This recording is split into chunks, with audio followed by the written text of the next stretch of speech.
안녕하세요. 저는 서울에 거주하고 있는 33 여자예요. 이렇게 인사를 드리게 되어 얼떨떨합니다. 그간 정말 많은 결혼 선배들의 조언을 구하고자 사연을 늘 청취해 왔었거든요. 이 채널에 내 사연이 올라올지도 모른다고 생각하니 놀랄 노자입니다. 아니, 어떻게 보면 이런 생활을 오래전부터 미리 해왔을지도 모르겠네요. 저는 올해로 결혼 3년 차입니다. 그리고 작년 초에 출산한 딸아이를 키우고 있죠. 남편이랑은 맞벌이로 지내고 있고 각자 조그만 중소기업을 다니는 처지인지라 월급 사정이 그리 좋지만은 못합니다. 그래도 혼자서 벌어오는 것보다는 둘이서 벌어오는 것에 의미를 두고선 최대한 오래도록 다녀볼 생각으로 조용히 일만 하며 살고 있네요. 남편이랑은 성격 차이가 그냥 보통 정도였어요. 원수 같다고 느껴질 때가 많은데 그렇다고 이걸 트집 잡아서 이혼까지 하자니 애매하다 싶을 만한 정도였죠. 그러다 보니 평상시에 남편을 향한 화가 늘 잠재되어 있었음에도 불구하고 그걸 끄집어내서 싸우지 않는 이상 일상은 늘 똑같았습니다. 제가 주로 참는 편에 속했고 제가 참아내면 어느 정도 하루가 정상적으로 굴러갔으니까요. 서두르는 걸 좋아하는 남편은 함께 아이를 데리고 외출을 할 때에도 혼자서만 옷을 입고 혼자서만 신발까지 신고서는 어느샌가 혼자 현관까지 나가선 재촉을 하곤 했어요. 빨리 좀 나오라고 말이죠. 아이랑 같이 나가는 외출이니까 밖에서 아이에게 필요할까 싶어 챙길 물건들이 많았는데 남편은 그것들조차 빨리 챙겨 나오질 않는다며 화를 내더라고요. 도와주지도 않을 거면서 말입니다. 그런 일 때문에 몇 번 상처도 받고 기분 좋게 외출을 하려다가 현관 앞에서부터 기분이 잡쳐져 하루 종일 우울했던 날도 여럿 있었어요. 그렇게 외출을 하면 당연히 남편은 시작부터 화를 내게 만들었다며 제 탓을 시전하기 시작했답니다. 혼자 화해를 해보려 하다가 또 혼자 화를 냈다가 아주 지 마음대로 성질을 부렸다 참는 재주가 기가 막힌 놈이었죠. 옆에서 저는 그런 남편의 장단을 맞춰주다가 슬슬 지쳐가기 시작했고 말입니다. 저를 전혀 존중하는 것 같지도 않고 성질만 급해서 뭐가 좀 답답하거나 늦어지기라도 하면 기다렸다는 듯이 화를 내는 성격. 그거 정말 뜯어 고쳐주고 싶은 마음이 굴뚝 같았는데요. 아무리 노력하고 화를 내도 또 그러지 말라고 똑같이 행동을 해버려도 고쳐지지 않더라고요. 그래서 저도 나름 알아냈습니다. 남편의 성격이 왜 이 모양 이 꼬라지인가에 대해서 와이프로서 한참을 고민하고 지켜본 끝에 알아냈죠. 그건 바로 피주 때문이라는 걸 말입니다. 남편의 성격은 시아버지를 복불복 해놓은 것처럼 아주 똑같았어요. 성질을 아무 때나 부리고 성격만 급해서는 뭐든 빨리빨리 해야 하는 그 개떡 같은 성격을 말입니다. 시아버지도 시댁에 가면 남편이랑 똑같은 행동을 해가면서 그 나이가 되도록 시어머니를 못 잡아먹어 안달이셨죠. 처음엔 며느리가 앞에 있는데도 불구하고 큰 소리로 시어머니를 부른다거나 자신이 화가 났다는 걸 고함을 치며 어필하려고 하는 시아버지의 행동에 소스라치게 놀랐었습니다. 뭐 저런 교양 따윈 밥 말아먹은 아저씨가 다 있나 싶었거든요. 아무리 며느리가 편하다고 할지라도 이제 막 결혼해서 들어온 새 식구인데 그런 식구 앞에서 기존의 식구들에게 소리치고 화내고 성질을 부리는 게 정상 같아 보이진 않았습니다. 문제가 많은 시아버지라는 걸 단박에 알아챌 수 있었죠. 그리고 그런 시아버지의 행동에 당하고 상처받던 시어머니가 조금은 애처롭게 보이기도 했었습니다. 평생 저런 남편 옆에서 소리나 질림당하며 살아오셨을 텐데 속이 정말 말이 아니겠구나 싶어 걱정이 되었거든요. 남편이 저한테 보이는 자잘한 성질 부림도 충분히 저한텐 상처를 줄 만한 것들이었는데요. 그보다 더한 성질을 부려가며 시어머니를 닥달해 대는 시아버지를 보니 시어머니가 받으셨을 상처는 내 것보다 훨 클 것이라 짐작했습니다. 그래서 처음에 그런 어머님을 제가 보듬어 드려야겠다 싶었어요.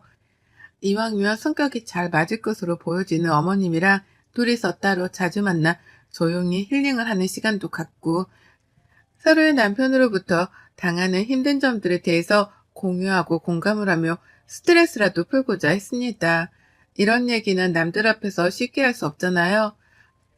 내 남편, 내 시아버지 흉을 아무리 친한 친구라 할지라도 쉽게 뱉어내기란 어려운 것이었는데 시어머니라면 충분히 말을 할 수 있겠다 싶었던 거죠. 누구보다 승질을 부리는 배우자로부터 받는 스트레스를 잘 아실 테니 말이죠. 하지만 저의 이런 단순한 일차원적인 생각은 단박에 물거품이 되었답니다. 제가 보기에는 시아버지랑 남편만큼이나 시어머니가 성질도 막상 막하였거든요. 시아버지 성격이 드센 걸 남편이 물려받은 줄 알았는데 자세히 보니 역한 걸로는 시어머니 성격도 많이 들어가 있었답니다. 아주 집안 자체의 성격이 대한민국에서 최악으로는 으뜸이었죠. 시아버지가 주로 성질을 부리며 시어머니를 부려먹는 걸 봐왔어서 어머니께도 성질이라는 게 있을 거라고는 감히 생각도 못했습니다. 늘 시아버지가 시키는 대로 행동을 하셨고 아버님이 빨리빨리 하라며 뭔가를 재촉할 때에도 한숨만 쉬시며 빨리 하려고 노력을 하시길래 화를 잘 내지도 못하는 분이시구나 싶었던 거죠. 하지만 이게 웬걸 어머님은 더하면 더했지 절대로 덜할 분이 아니었답니다. 시아버지 앞에서 맞장구만 치지 않으셨을 뿐 뒤에서는 호박씨를 연락에 까시면서 더한 성질 부림을 하는 분이셨던 거죠. 한마디로 얼굴에 양면을 지닌 동정과도 같은 분이 바로 저희 시어머니셨어요. 아버님께 스트레스를 많이 받고 있는 것 같아 보여서 한 번은 퇴근길에 어머님만 따로 불러 밖에서 외식을 하려고 했던 적이 있었습니다. 한창 코로나로 힘들 시기에 답답하실 것 같아서 최대한 사람이 없을 만한 동네 식당으로 데려다가 같이 한정식 한 끼라도 하려고 했어요. 그런데 어머님은 나오면서부터 귀찮은데 불러냈다며 궁시렁궁시렁거리시고 식당 안으로 들어가서는 웬 후줄근한 식당에 데려와서는 돈 아끼려 한다면서 제 지갑 사정형을 갑자기 보시더라고요. 기껏 생각해서 여기까지 데려온 사람한테 돈 아끼려고 저렴한 식당을 찾아 데려왔다는 소리를 하며 제 월급을 까내리신 겁니다. 좋은 의도를 가지고 불러낸 며느리 앞에서 중소기업 다니느라 월급이 적을 거라는 흉을 봤단 말이에요. 정말 믿을 수 없었죠. 이게 이렇게 화를 낼 일인가 싶어 머리를 얻어맞은 듯이 멍했었답니다. 하지만 시어머니는 뭐가 잘못된 건지를 모르겠다는 듯이 입 밖으로 말을 필터링 없이 계속 뱉어내셨어요. 이왕이면 좋은 곳으로 데려가야지 왜 이런 후줄근한 곳에 와서 한 끼를 때울 생각을 하냐면서 그렇게 살면 안 된다. 너 그러다간 나한테서 평생 예쁨 못 받아. 라고 하시는데 소름이 쫙 돋더라고요. 순진하디 순진한 얼굴을 하고서는 이런 말도 하실 줄 아시는 분이구나 싶어 말입니다. 부부는 부창부수라고 하더니만 시어머니도 시아버지랑 다를 바가 없는 분이신지라 여태 함께 살고 계시는구나 라는 걸 새삼 깨우쳤죠. 그때부터 어머님은 제 눈에도 슬슬 달라 보이기 시작하셨어요. 시아버지가 화를 내는 거 듣고 계시긴 하지만 뒤돌아서면 꼭 입을 중얼거리면서 무음으로 쌍욕도 자주 뱉어내셨고요. 빨리 나가자고 재촉을 하는 시아버지를 밖에 세워두고서는 일부러 옷 정리를 한다거나 화장대 정리를 하면서 시아버지를 더 열불나게 만들려는 꼼수도 부리는 걸 포착했었답니다. 시어머니 나름대로 시아버지께 맞대응을 하면서 소소한 복수를 감행하고 계셨던 것이었죠. 자기가 할 수 있는 일을 하면서 말입니다. 그러면서 어머님은 며느리인 저랑도 서서히 가까워졌다고 생각을 하시는지 그런 성격을 저에게까지 서스럼 없이 보이기 시작하셨죠. 특히 제가 아이를 낳고 나서부터는 시아버지랑 두 분이서 저희 아이를 보러 집에 오시며 그 성격을 더욱 쉽사리 표출하셨답니다. 저요? 집에서 저희 아이 앞에서만큼은 부부싸움도 안 하려고 노력하는 사람이에요. 불필요한 남편과의 언쟁 따위도 웬만하면 참다가 안방에 들어가서 자기 전에 조용히 말을 꺼내고 싶어 하는 사람이 저입니다. 애한테 부부가 어른답지 못한 모습을 보이면서 괜한 긴장감을 안겨주고 싶지 않았으니까요. 다행히 이런 점에서는 남편이랑도 뜻이 잘 맞아서 저희 부부는 정말 웬만하면 참다 안방 아래서 소리를 낮추고 부부싸움을 해대는 편이었어요. 그런데 시어머니는 아니셨죠. 시아버지도 아니셨고요. 저희 부부의 교육관이 어떻든 말든 신경도 쓰지 않은 채 집에 왔다가 두 분이서 서로 마음에 안 드는 게 있으면 싸워대셨어요. 먼저 시작은 늘 시아버지가 빨리빨리 행동하라고 말을 하시면서부터였고 그러면 시어머니는 더욱 굼뜨고 말 안 듣는 태도를 취하시면서 시아버지 화를 돋구시고 그러면 또 아버님이 화를 내고 어머님은 더 굼뜨게 행동하며 화를 돋구고 이 반복되는 악순환이 커지고 커지다가 결국 두 분이 서로 소리를 지르고 욕을 써가면서 싸움을 키우셨답니다. 그러면 저는 급하게 아이를 데리고서는 방 안으로 들어가고 남편은 두 분을 뜯어 말리다가 두 분 모두 다 집 밖으로 내보내는 극한의 결정을 하곤 했죠. 그래도 저는 다 참을 수 있었어요. 나하고 큰 소리를 내면서 치고받고 싸우는 게 아니니까 최대한 시부모님을 안 보고 살면 그만이었습니다. 최대한 안 보고 살고 곁에 안 두고 사는 게 최선이라 생각을 했죠. 하지만 시부모님이 돌아가고 나면 꼭 남편이 분에 못 이긴다는 듯 짜증을 부리며 화를 내곤 했고 그걸 제가 또 피해봐야 했습니다. 가뜩이나 기분이 나쁜데 남편 때문에 더 나빠졌달까요? 그리고 무엇보다도 시어머니가 정도를 넘어서 제 친정 식구까지 피해를 보게 하며 저는 더 이상 참고만 사는 가만히가 될 수 없었답니다. 제 여동생이 피해를 봤거든요. 열이디 여린 우리 집 순둥이가 말이죠. 저 여동생은 대기업에 다닙니다. 좋은 회사에 다니고 월급도 정말 잘 받아서 저보다 4살이 어리지만 너무나 부러울 정도로 당당하고 잘 사는 아이였어요. 그런 와중에 성격은 또 얼마나 순둥이스럽고 이쁜지요. 저는 어릴 적부터 제 여동생이 내 자식 마냥 챙겨야 할 존재였고 또 제품을 꼭 끼고 다니며 둘도 없이 좋아라 했던 제 절친이었습니다. 그건 여동생도 마찬가지로 생각했고요. 그런 여동생이 얼마 전까지 자취를 하다가 아주 잠깐 이틀 동안 저희 집에서 하숙을 하게 되었습니다. 갑작스러운 결정이었지만 어쩔 수 없었어요. 여동생네 자취방에 위층에서 아래로 물이 새는 바람에 집을 뜯어고쳐야 했거든요. 호텔이라도 잡아서 들어가야 할 것 같다는 애를 그냥 보낼 수가 없었습니다. 그래서 당장 저희 집으로 오라고 했고 남편도 그러라고 했어요. 못하러 가까이 사는 가족집을 놔두고 호텔에 들어가려 하냐면서 말이죠. 그렇게 여동생은 저희 집에 왔고 저희 부부를 포함해서 여동생까지 다 출퇴근하는 직장이었는지라 낮은 내내 집이 비어있다가 저녁이 되어서야 다 같이 다시 만나곤 했습니다. 아이는 어린이집에 보내놓았고요. 그런데 시어머니가 이 사실을 들으셨나 봐요. 그냥 남편이랑 통화를 하다가 처제가 집에 와 있다는 말을 전해 들으셨던 거죠. 그리고는 시어머니는 이 문제를 가지고선 지나칠 정도로 껄끄러워하셨습니다. 처제가 한 집에서 지내고 있다는 얘기를 듣고 무슨 더러운 생각을 하셨는지는 모르겠지만 굉장히 민감하게 반응을 하며 제게도 연락을 해오셨어요. 여동생이 집에 와 있는 게 사실이냐고 따져 물으시며 말이죠. 그리고는 사실이다 라고 대답하는 제 말에 마치 시아버지께 날리던 것처럼 무음으로 욕 같은 비슷한 말을 한숨처럼 쉬시더라고요. 정말 깜짝 놀랐습니다. 이게 이렇게 시어머니의 비율을 상하게 할 만한 일인 건가 싶어서 기분이 더러웠거든요. 그렇게 통화를 끊고 나서 하루 종일 일이 손에 잡히지도 않고 마음도 별로고 참 기분이 더러웠는데 집에 갔더니만 시어머니가 집에 와 계시더라고요. 남편은 아이를 데리고 온다고 퇴근이 좀 늦었고 제가 집에 도착했을 때에는 제 여동생이 시어머니랑 단둘이 얘기를 나누는 중이었습니다. 촉이 딱 왔죠. 여동생이 무지하게 불편해하고 있다는 걸 말이죠. 얼마나 불편했음 소파에 앉아있는 시어머니를 마주보며 바닥에 앉아서 정체서로 있더라고요. 여동생 표정을 찬찬히 살피다가 바로 시어머니 들으라는 식으로 말을 걸었습니다. 너 그러고 뭐하고 있어? 바닥엔 왜 앉아? 너 혼나고 있었니?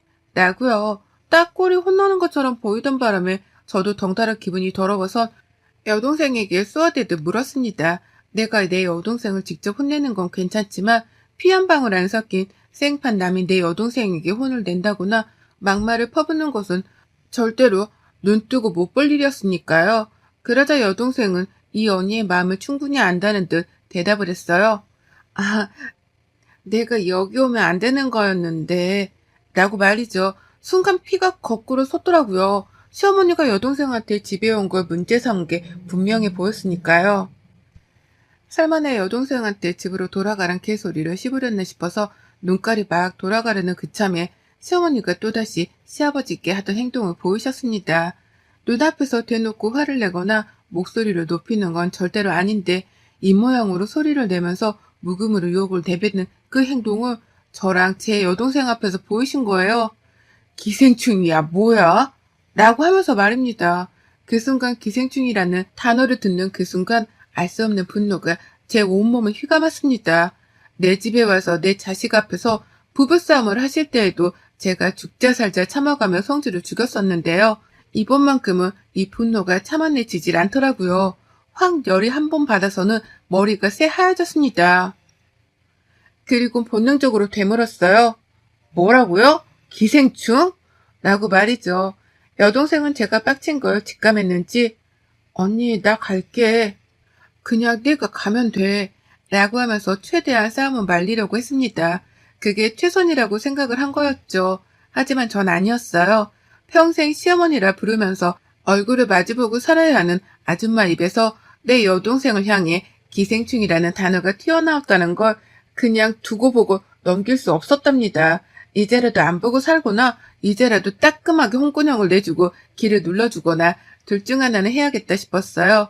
그래서 감히 내 여동생에게 퍼부은 그 막말의 대가를 그 자리에서 치러드려야겠다 마음 먹었죠. 지금 당장 사과 안 하면 어머님한테도 기생충 한 마리 안겨드릴 테니까 생각 잘 하세요. 사과하세요. 당장 사과하세요. 라고 말을 했습니다. 시어머니 얼굴은 이미 불만이 가득하던 표정이었고 사과? 그런 것 따위는 할 마음이 없다는 듯이 자기가 뭘 잘못했는지 모르겠다는 말을 해가면서 눈가를 위로 굴려대더라고요. 꼴의 자존심은 있다고 며느리 앞에서 잘못한 걸 사과하지 않겠다. 콧대 세운 겁니다. 그러니 어쩌겠어요?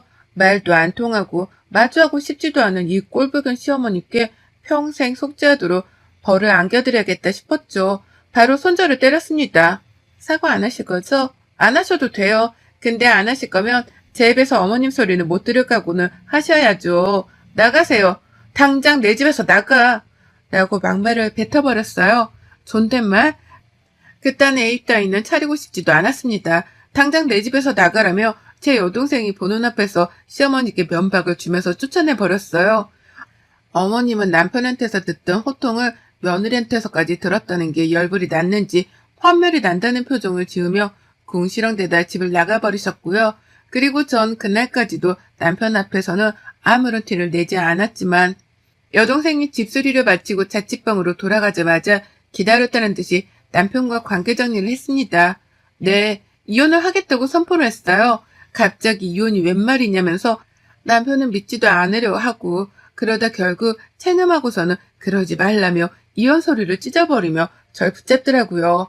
본인이 직접 상황을 보지 못했기 때문에 이게 왜 이혼 사유가 되는지 이해가 안 된다는 말을 섞어가면서 말이죠. 하지만 전 남편이 제 마음을 이해해주길 애초부터 바라지도 않았기에 남편이 무슨 말을 하건 계속해서 이혼 소리를 들이밀었습니다. 새로 뽑아서 새로 들이밀게 반복하다가 결국 끈질긴 노력 끝에 도장을 받았죠. 그 와중에도 시어머니는 계속해서 남편에게 이간질을 하듯 전화를 하셔서는 며느리가 자신한테 소리를 질렀다는 말을 해가면서 본인이 받은 상처만 열심히 전하셨거든요. 하지만 남편은 그 당시 저랑 이혼을 한 해 만에 하는 문제로 골머리를 앓고 있던지라 시어머니가 무슨 투정을 부리던 간에 관심을 들이지 못했답니다. 결국 시어머니는 그 누구에게도 위로를 받지 못하셨고 저는 그런 시어머니께 쐐기를 박듯 남편과 이혼을 해버렸어요. 이혼 서류를 제출하던 날 저는 시댁을 찾아갔죠. 사과를 하러 온 줄 알았는지 저를 보고서도 어머님 고개는 빳빳하더라고요. 남편이 차마 시부모님께 이혼하게 되었다고 말을 못 전한 건지 아무도 저희 부부의 소식에 대해서 아는 게 없어 보였답니다. 그래서 저는 더욱 통쾌한 마음으로 먼저 말씀을 드렸어요. 이틀 지는 제 여동생한테 기생충이라고 하셨죠? 진짜 기생충이 뭔지 제대로 보여드릴까요? 어머님 옆에서 평생 기생하고 살 기생충 한 마리 곧 보내드리려니까 기다리고 계세요. 라고 말입니다. 뭔 말인지 이해를 할 수 없다는 듯이 어머님은 답답하던 표정과 함께 여전히 건방지다며 제 태도를 문제 삼고는 화를 내셨는데요. 전 그런 시어머니를 길리는 강아지 마냥 바라보며 한심하단 듯이 고개를 절레거리다가 먼저 시댁을 나와버렸습니다. 어머님이 그냥 가는 거냐며 막 저를 불러 제끼셨는데 저는 그 부름을 싸그리 무시했어요. 들은 척도 안 한 채로 시댁을 나왔고 그날 어머님은 남편으로부터 저희 부부가 이혼을 한다는 소식을 마침내 전해 들으셨답니다. 제가 한 말이 계속 마음에 걸렸던지 남편한테 전화를 해서 무슨 일이 있는 거냐고 막 퍼부으셨던 모양이더라고요. 그러니 남편은 이혼한다 말을 해버렸고 그 바람에 어머님도 상황 파악을 하신 거였죠.